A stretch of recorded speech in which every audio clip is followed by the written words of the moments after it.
Kyle and the liberal mind. That's the focus of tonight's angle. Now, the reaction to the Kyle Rittenhouse trial and Tucker's interview with him, it got me thinking. Now, liberals used to believe in more, not less speech, and they were defenders of the First Amendment and the rights of defendants.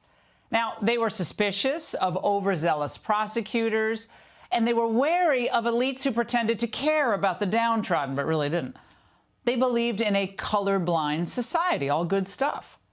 But now, they flipped on so many fronts. The new liberals are actually illiberal. They lose all sense of logic where politics is concerned.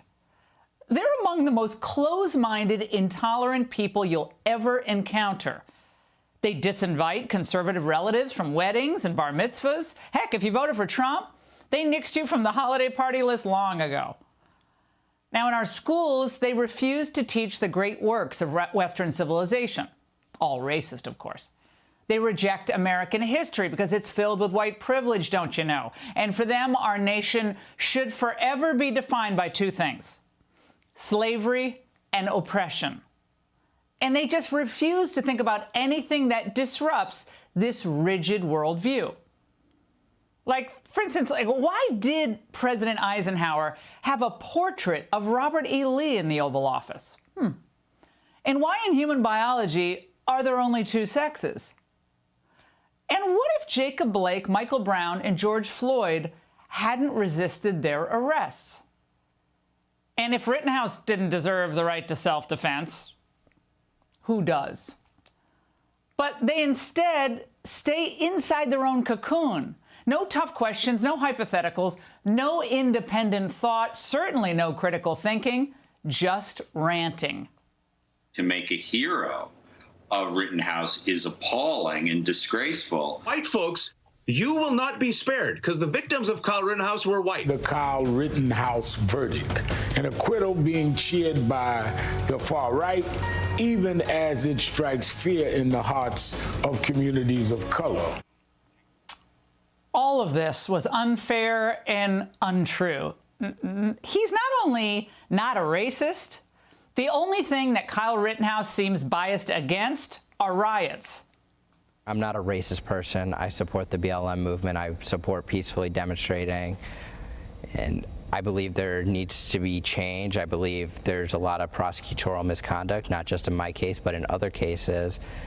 And it's just amazing to see how much a prosecutor can take advantage of somebody. Like, if they did this to me, imagine what they could have done to a person of color who doesn't maybe have the resources I do or is not widely publicized like my case. Absolutely right. Great points. And by the way, this jury was not corrupt. Applying law and facts, hearing testimony, including Kyle's, they acquitted him on all counts. But the modern left doesn't care. Instead, it's slash and burn at the stake. Excuses in the world does not change the fact that 3 people got shot. Yeah. 2 people were murdered. Yeah. To me, it's murder. I'm sorry. Now, compare their hyperbole and hysteria to the words of the 18-year-old whose life they hope to shatter.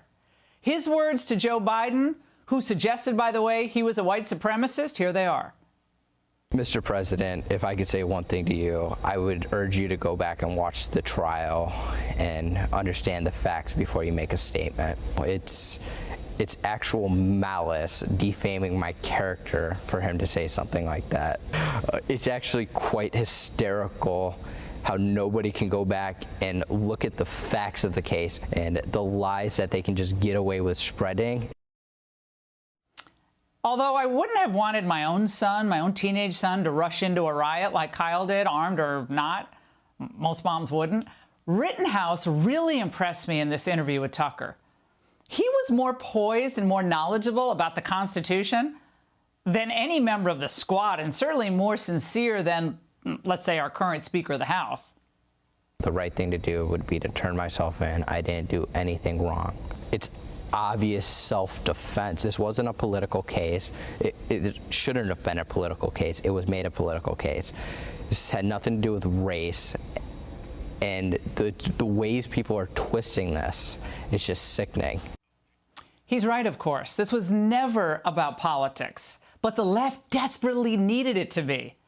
They wanted to make an example out of Kyle. They know that an armed citizenry is the last defense to the soft tyranny that many of them actually prefer to democracy. You see, for them, it can't be that Kyle Rittenhouse is innocent. Instead, they reflexively build up the kiddie rapists and domestic abusers who were rioting that night as mythical figures. They were selfless heroes. They could have saved dozens of lives. I would never jump in front of a guy with an AR-15 strapped on him.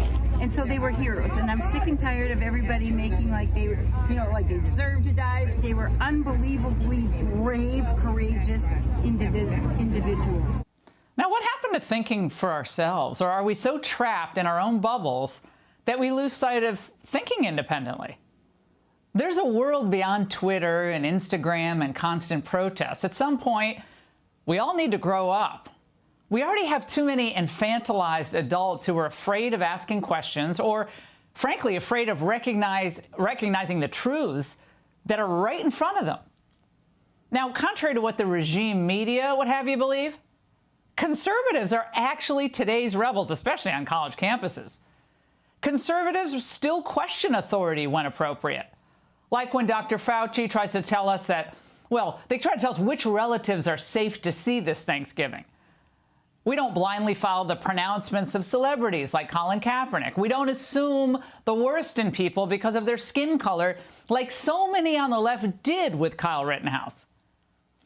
Yet their default position is to demonize smart and thoughtful people who disagree with them.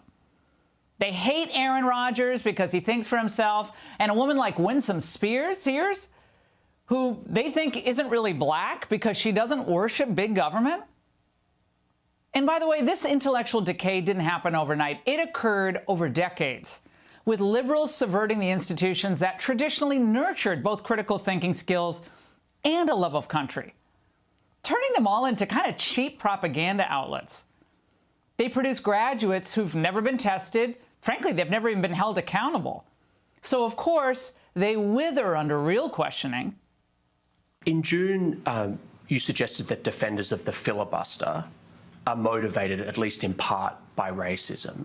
Do you still feel that way?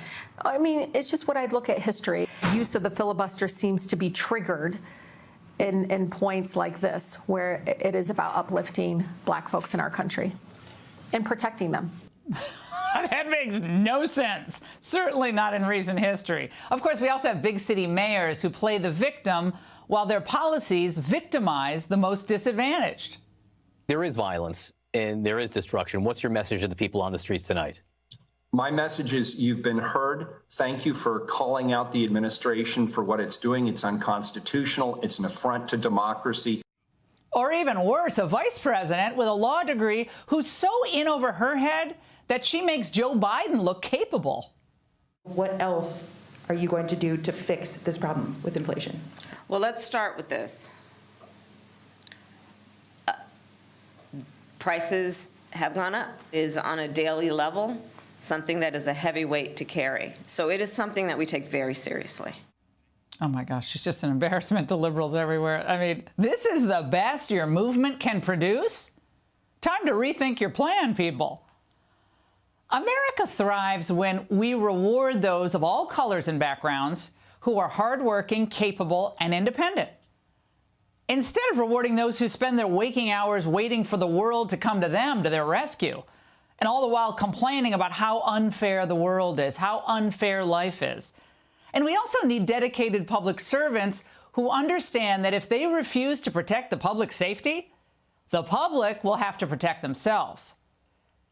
It's time to demand better of ourselves and of those we elect to office. And that's the angle.